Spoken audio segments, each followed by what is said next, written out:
Good morning, welcome to Flower Juice. My name's John McDonald, and today I just wanted to show you my garden. Now, we did this last year, and I must apologise, we never really did an update, but we had a really bad heat wave last year, and the garden just looked terrible. So, yeah, we did a kind of one at the beginning of the year, but not one at the end.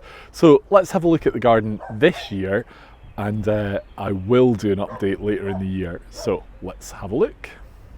So this is really coming up our drive and just having a look. So that was my cactus bed that I wanted to have. What I've done is I've actually planted a whole load of alliums behind that. So that's going to be quite nice. I've been trying to put in lots of bulbs. Every year I'm going to put in a bit more. My biggest bugbear is this hedge. It's in poor condition. It's been overgrown for so long. I took about 8 foot off it, and it's just a monster, and it's full of elderflower, and the elderflower just really doesn't do it any good at all. So that is something that I'm going to have to look at. The outside of the house is looking a bit poor. We're actually going to be getting it insulated, so you'll see in a second that we've got all the insulation sitting.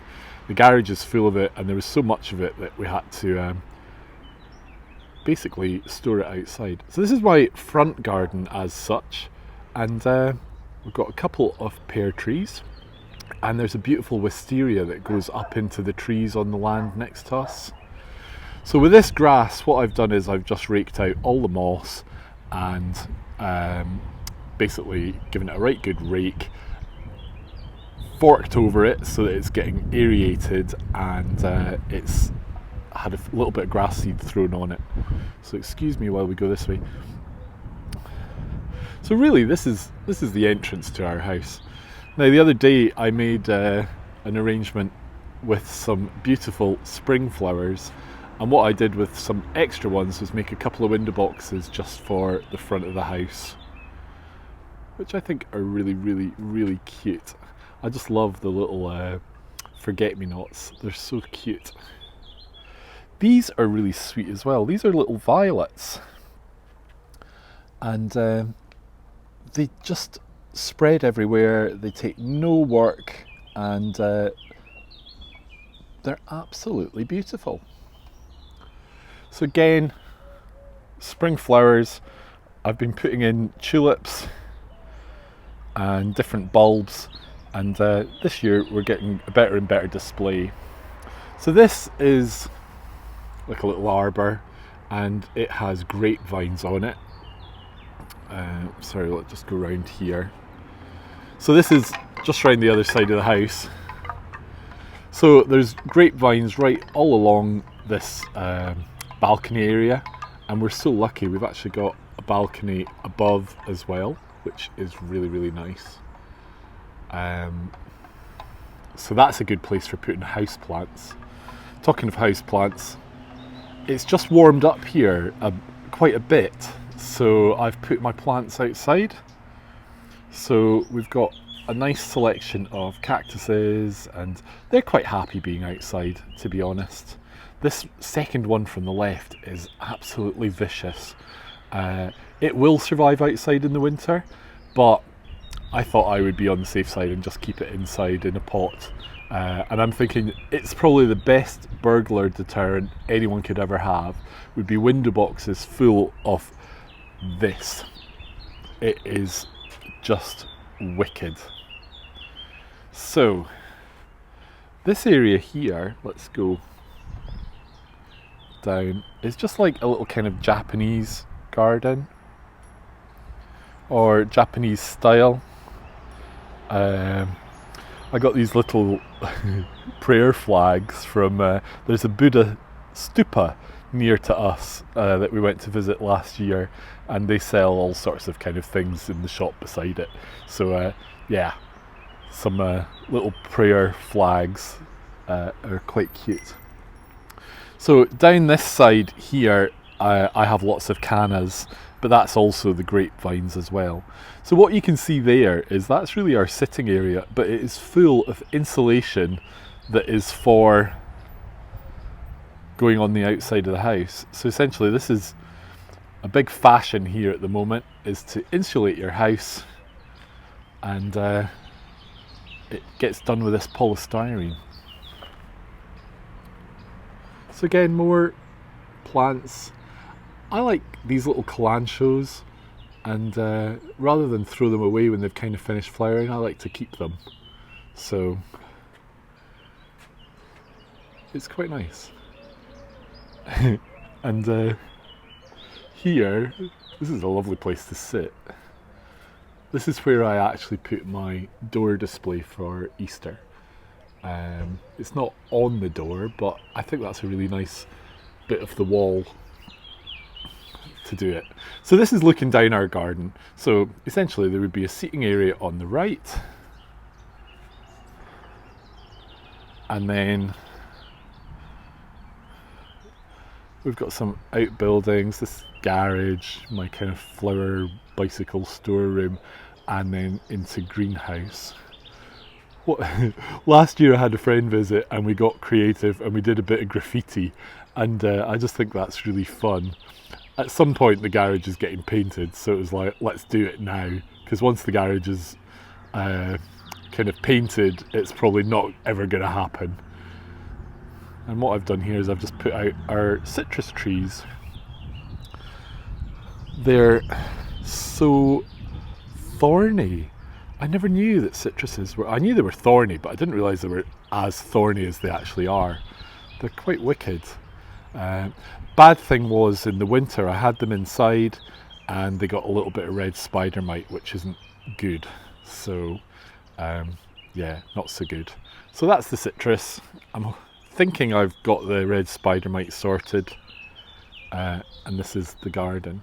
I think what we'll do first is we'll go down and have a little look at the greenhouse. Do you like my little man? This is actually a clothes stand I got from a shop in town. I actually got, sorry, that sunlight is a little bit going for it,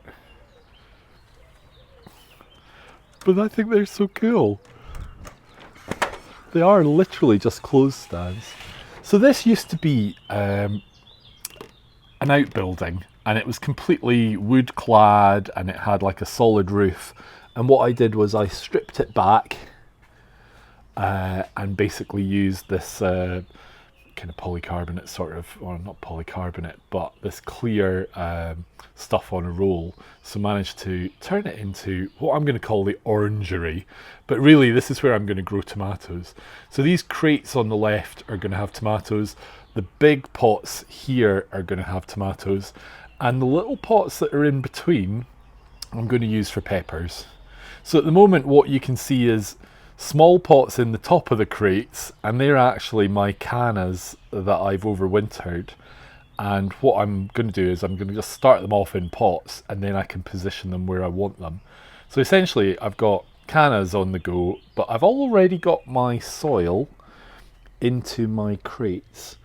And what I did was I made a combination of a bag of compost, some garden soil, some sand, some compost from my compost heap, and also leaf mould.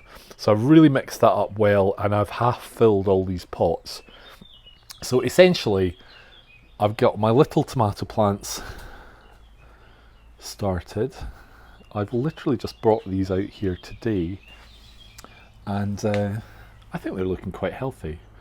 I kept seed from my tomatoes last year that I really liked. So essentially I'm going to have beef tomatoes, like a normal red tomato, a stripy tomato, and a yellow cherry. It's like a little pear-shaped tomato. They're really abundant and they're really good. So I haven't gone as mad on fruit and veg this year as I did last year, because it's just so much work. And this year I really want the garden to be probably more inclined towards flowers.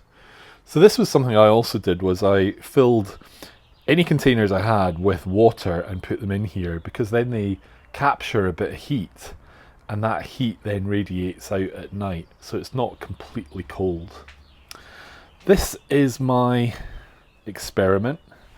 This is a cutting, or a plant that was a cutting from my tomatoes last year, and it got a little bit leggy and a little bit bushy, and it had 3 stems. So I took one stem off and I've buried it in this pot.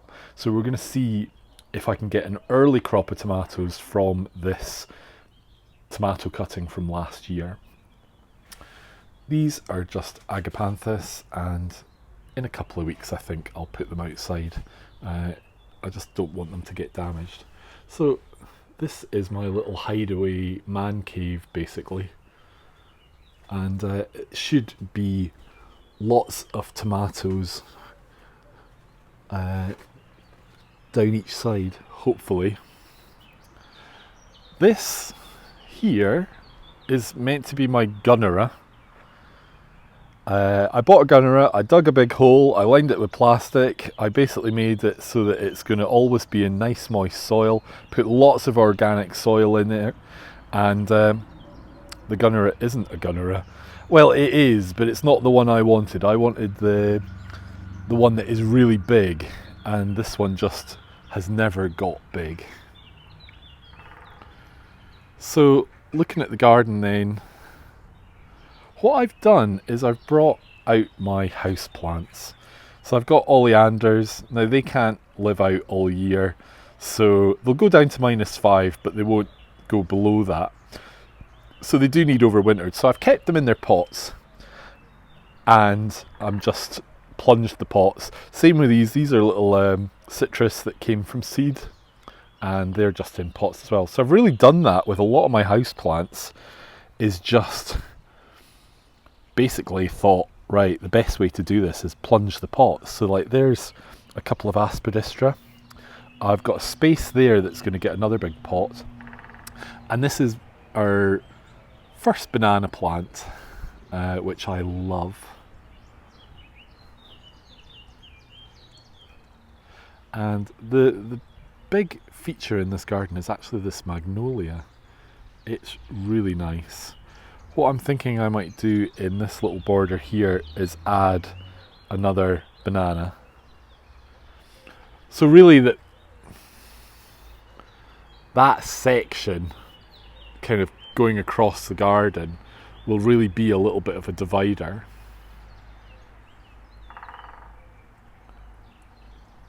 Can you hear all the birds? The birds are just beautiful. This little walkway, this little arbour, essentially I had this really high hedge. I took it right back on the right hand side, and then I've moved some of them to the other side and created an arbour. So those were actually trees that were growing that once you trim them back it basically kills them anyway. But what a great way to make a walkway. And I've just used chunky bark that I've taken off our firewood to use as a mulch. This red stand, what I'll do is I'll put one of the agapanthus on top of there, but that's actually the back boiler from the old wood fire, and we just painted it up and it makes a funky stand. It's metal, but it looks really cool. Over here is our little pond feature, and what I've done is I've got this prickly pear.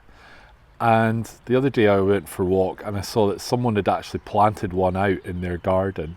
So I've planted mine out as well. It's a bit of a monster, it's a bit hard to actually move around. So what I'm going to do is I'm going to see how it overwinters, because I can cover it there because it's against a wall. But I'll take a couple of pads off it for growing that can just get potted up. So this is quite a nice little corner. And my little pond is so cute. I've got a couple of little fishes in there that are probably hiding. They've been overwintered in the house because they're fantails, which tend to be a little bit more delicate. Aren't they cute? Their nickname is the Three Amigos because there's 3 of them. So they're probably looking for their breakfast. So they got put out yesterday. I did check the temperature of the water. This agave is the same as the prickly pear. It's a nightmare. It's really, really big. I put it into my cactus bed last year with the idea of leaving it out. Then I got cold feet and thought it's going to get frosted. So what I did was I lifted it, put it in a tray, and put it in the orangery, and it overwintered there. I did give it a bit of protection, threw blankets over it at various points. But essentially, it's got through the winter. So what I've done is I've just thrown it on the ground. I don't really want to dig it in, because what I'll probably do is maybe lift it again this winter to bring in and bring it back into, you know, this building. So down here, another bed. This garden really has a lovely woodland feel. This tree is a sour cherry, and I just love it. It's got lots of blossom. We've got away from the cold weather, so I'm really hoping to get a good crop of sour cherries. My ties, that was just again just a fun little idea of what do you do with ties? Never wear them. So basically they're tied up in the tree just to create a highlight. Now this was my vegetable garden last year, and what I'm really doing this year is making it much more into like a flower garden or a flower potager sort of area. So down this side I've got some raspberry canes and a blackcurrant. That's my compost heap.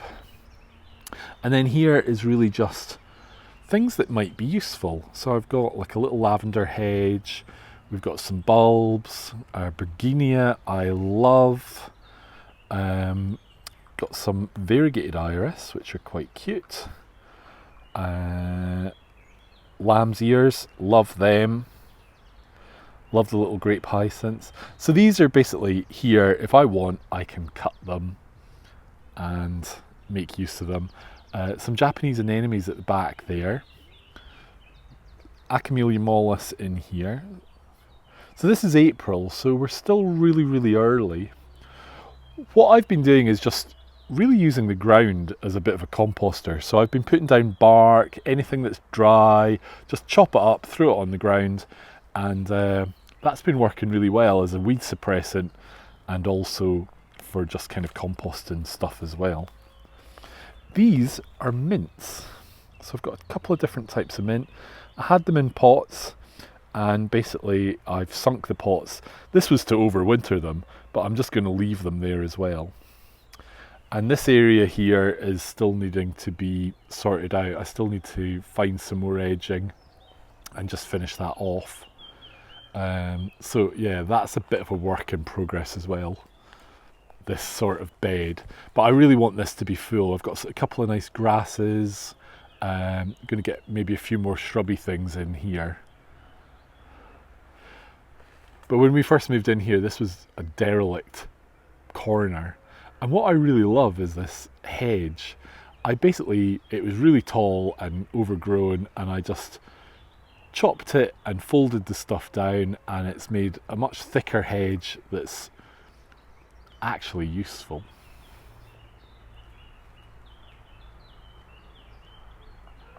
This ladder that I've got here, last year I used for growing butternut squash. So that worked really well. Can you hear the birds? We're so lucky here. We're basically in town, but next door there's like 2 empty plots with a derelict house, and it's just all woodland.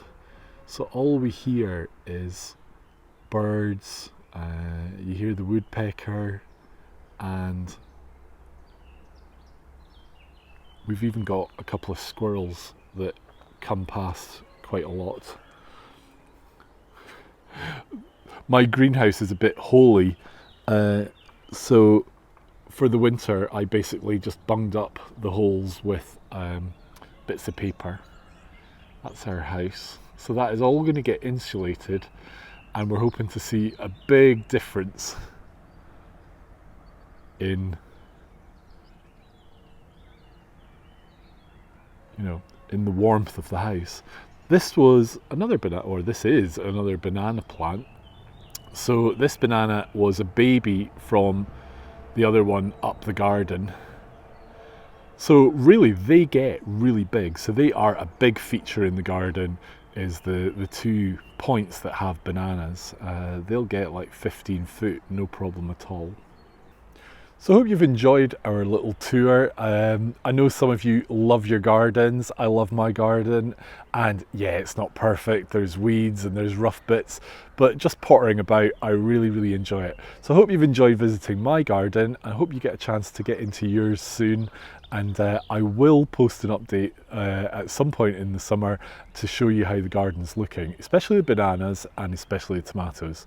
So until then, take care, and we'll see you next week for a flower video. So take care until then. Bye.